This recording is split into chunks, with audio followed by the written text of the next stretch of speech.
Ma'asyiral hadirin wal hadirat, malam hari ini kita kembali kepada kajian Kitabul Arba'in An-Nawawiyah.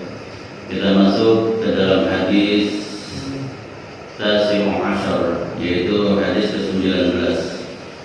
Qala musannif rahimahullahu ta'ala wa ghafara lahu wa walidayhi wa nafa'ana bihi bid-dharain amin. Qala Rasulullah sallallahu alaihi wasallam an Abil Abbas Abdullah bin Abbas radhiyallahu anhu qala kuntu khalfan Nabi sallallahu alaihi wasallam yawman wa qala ya gulam inni u'allimuka kalimat ihfazillah yahfazka ihfazillah tajidhu tujahaka idza sa'alta fas'alillah wa idza ista'anta fasta'in billah wa'lam anna al-ummata law ijtama'at 'ala an yanfa'uka bi shay'in lam yanfa'uka illa bi shay'in qad kataballahu laka wa in ijtama'u 'ala an yadurruka bi shay'in lam yadurruka illa bi shay'in qad katabahu Allahu 'alayk rufi'atil aqlam wa jaffatis suhuf rawahu Tirmidzi wa qala hadits hasan sahih wa fi riwayat ghairi Tirmidzi ihfazillah tajidhu amamak ta'arraf ila Allah fi ar-raha ya'rifka fi shiddah wa'lam anna ma akhta'aka lam yakun liyusibaka wa ma asabaka lam yakun liyukhti'aka wa'lam anna an-nasra ma'a as-sabri wa anna al-faraja ma'a al-karbi wa anna ma'a al-usri yusra. Rasulullah sallallahu alaihi wasallam bersabda yang diriwayatkan oleh Abil Abbas Abdullah bin Abbas bin Abdul Muttalib. Jadi Abdullah bin Abbas ini mempunyai anak namanya Abbas bin Abdul bin Abdullah bin Abbas radhiyallahu anhuma. Beliau berkata, "Kuntu khalfan Nabi sallallahu alaihi wasallam yawman." Pernah aku berada di belakang Nabi Muhammad SAW pada suatu hari. Nah, di belakang Nabi pada saat itu beliau sedang dibonceng oleh Nabi Muhammad SAW dalam satu baglah. Baglah itu kendaraan keledai yang Nabi kita Muhammad SAW dapat hadiah dari Raja Muqawqis Mesir. Ketika itu Nabi Muhammad SAW membawa Sayyidina Abdullah bin Abbas di belakang beliau. Dan Sayyidina Abdullah bin Abbas seorang sahabat yang umurnya sangat muda. Di saat wafatnya Nabi kita Muhammad SAW, lebih kurang beliau berusia 15-16 tahun di saat Nabi kita Muhammad SAW pulang rahmatullah. Nah, pada saat itu beliau sedang berada di belakang Nabi kita Muhammad SAW, sedang dibonceng oleh Rasulullah. Rasulullah mengatakan, "Ya gulam, wahai anak," kata Rasulullah, "inni u'allimuka kalimat." Saya akan mengajarimu kalimat, beberapa kalimat atau nasihat. Nah, ini nasihat Rasulullah kepada punya lisanan yang bernama Abdullah bin Abbas. Apa nasihatnya? Ihfazillah yahfazka. Jadi nasihat Rasulullah, ihfazillah yahfazka. Jagalah Allah. Jadi maknanya menjaga di sini yaitu jagalah perintahnya, segala larangannya agar engkau tidak lakukan. Maka yahfazka, kalau kita bisa jaga perintahnya dan juga jaga larangannya, maka yahfazka, Allah akan menjagamu. Ihfazillah, jagalah Allah. Maksudnya menjaga ini perintah Allah Subhanahu wa ta'ala. Ihfazillah tajidhu amamak atau tujahaka. Jagalah Allah, maka engkau akan mendapatkan Allah. Maksudnya penjagaan Allah di hadapanmu. Idza sa'alta fas'alillah, kalau engkau meminta sesuatu maka mintalah kepada Allah.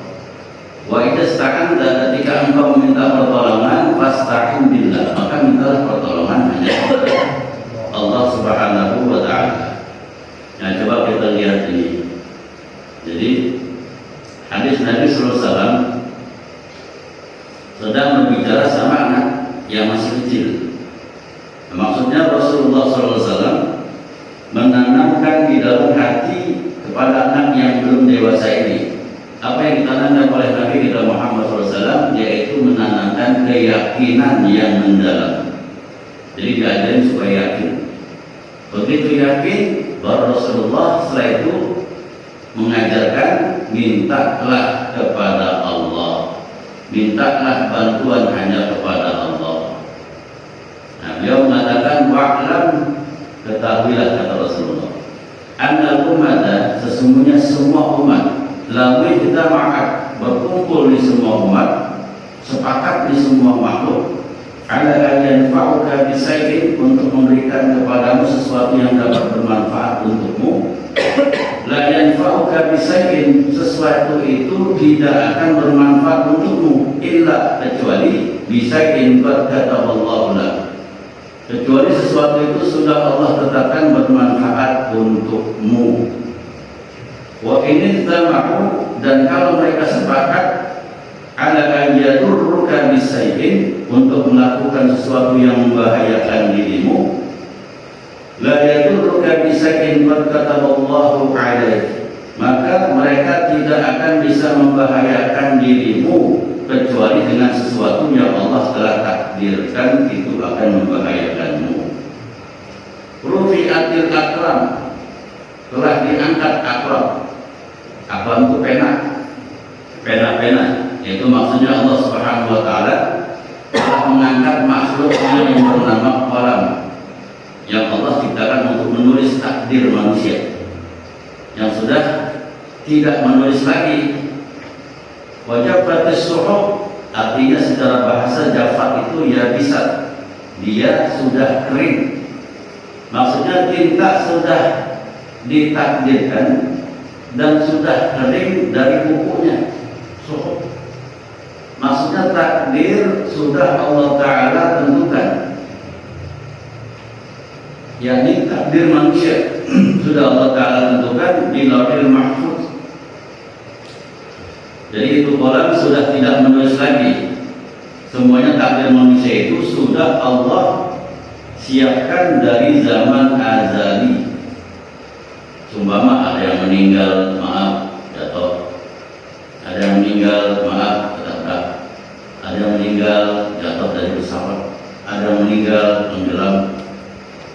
Semuanya sudah Allah takdirkan itu dari zaman dahulu. Jadi sebelum kita diciptakan oleh Allah Subhanahu wa taala sudah mempunyai takdir masing-masing. Rufi'atil aklam wa jaffatis suhuf, maksudnya takdir Allah Subhanahu wa taala telah tetap tidak bisa dirubah lagi. Nah, ini harus kita betul-betul bisa meyakini dengan sebenar-benarnya keyakinan.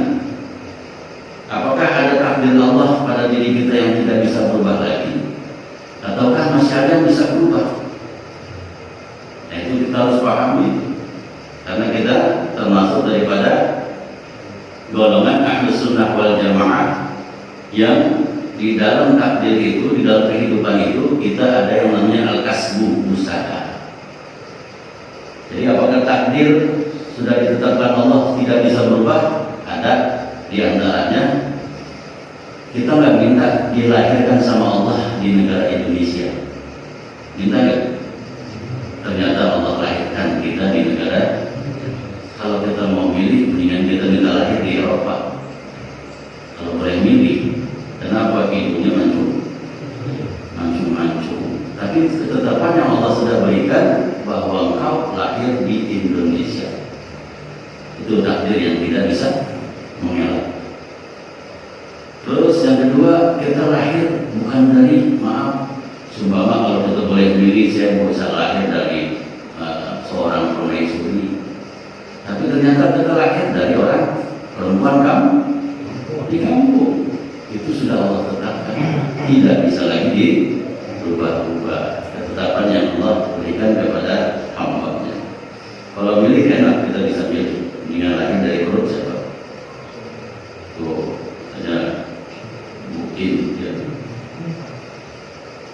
Itu takdir yang sudah Allah tetapkan.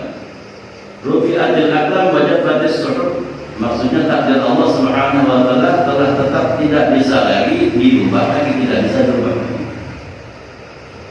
Jadi maksud singkatnya daripada hadis ini, Nabi Muhammad sallallahu alaihi wasallam mengatakan kepada Sayyidina Abdullah bin Abbas bahwasanya kalau orang sepakat semuanya mau mengganggu kamu, maka tidak akan bisa mereka mengganggumu, mau nyakitin dirimu, maka semuanya tidak akan bisa menyakitin dirimu, mau celakai dirimu, nggak akan bisa kecuali kalau Allah yang mengizinkan. Kalau Allah izinkan maka bisa. Begitu juga kalau seandainya orang sepakat, bahkan bukan hanya orang, gabung maaf sama bangsa halus, sama jin, sama binatang lagi semua, hewan, mau memberikan manfaat buat kita, penjagaan buat diri kita, kita menjaga ini sama semuanya, sama manusianya, sama jinnya, sama hewannya, jaga diri kita.